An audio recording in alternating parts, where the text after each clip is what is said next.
Monsieur le Président, Excellences, Mesdames, Messieurs les chefs d'État et de gouvernement, Monsieur le Secrétaire général des Nations Unies, Madame, Messieurs les délégués, c'est pour moi un grand honneur de m'adresser à cette auguste assemblée dans un contexte particulier chargé de vives émotions, de défis et d'interrogations quant à l'avenir du monde, confronté depuis des mois à la grave pandémie de Covid-19. Je tiens à adresser les sincères condoléances du peuple et du gouvernement guinéen à toutes les familles endeuillées à travers le monde par cette crise du coronavirus qui est une urgence sanitaire sans précédent dans l'histoire récente de l'humanité. Je souhaite un prompt rétablissement aux malades atteints par ce virus. Monsieur le Président, je voudrais vous adresser mes chaleureuses félicitations suite à votre brillante élection à la présidente de la 75e session ordinaire de l'Assemblée générale et vous assurer de mon soutien et de la pleine coopération de ma délégation. Je tiens également à rendre un hommage mérité au professeur Tijani Mohamed Bandé, président sortant, qui a assumé ses fonctions avec efficacité dans le confinement où il fallait faire preuve d'imagination afin d'expérimenter de nouvelles méthodes de travail et répondre aux nombreuses sollicitations liées à la gestion des dossiers importants de l'Assemblée générale.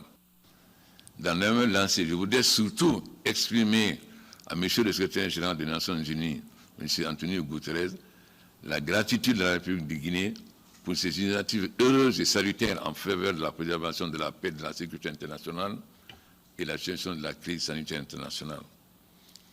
Monsieur le Président, dans un monde confronté, hélas, à divers défis, le thème de la présente session, l'avenir que nous voulons, l'UNI qu'il nous faut, réaffirmons notre attachement au multilatéralisme, nous interpelle à jamais.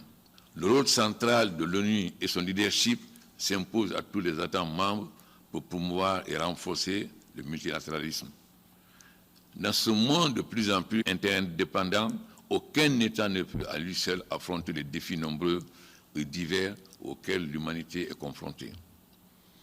À travers ses multiples champs d'action et sa capacité de coordination d'intervention internationale, l'ONU accompagne les États membres dans l'atteinte de leurs objectifs de développement, l'éradication de la pauvreté et la lutte pour l'atténuation du changement climatique.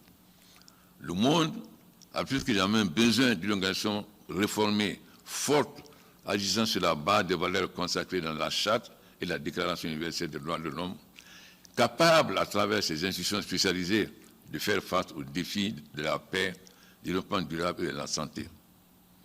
75 ans après sa création, nous sommes en mesure d'affirmer que les Nations Unies ont su répondre à l'attente des pères fondateurs dans leurs efforts de préserver les générations futures du fléau d'une troisième guerre mondiale, de promouvoir la paix et développer entre les nations des relations d'amitié et de coopération.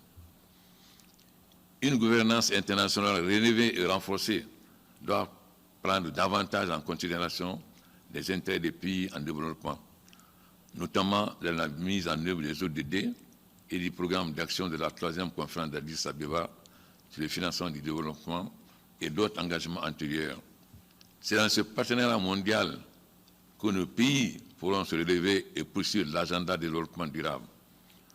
La Guinée salue le lancement de la décennie d'action pour les ODD qui commande de revoir nos ambitions à la hausse et accélérer la mise en œuvre de solutions idoines et durables aux défis de la pauvreté, de l'inégalité des sexes, des conflits, des changements climatiques et des gaps financiers dans la mise en œuvre des ODD.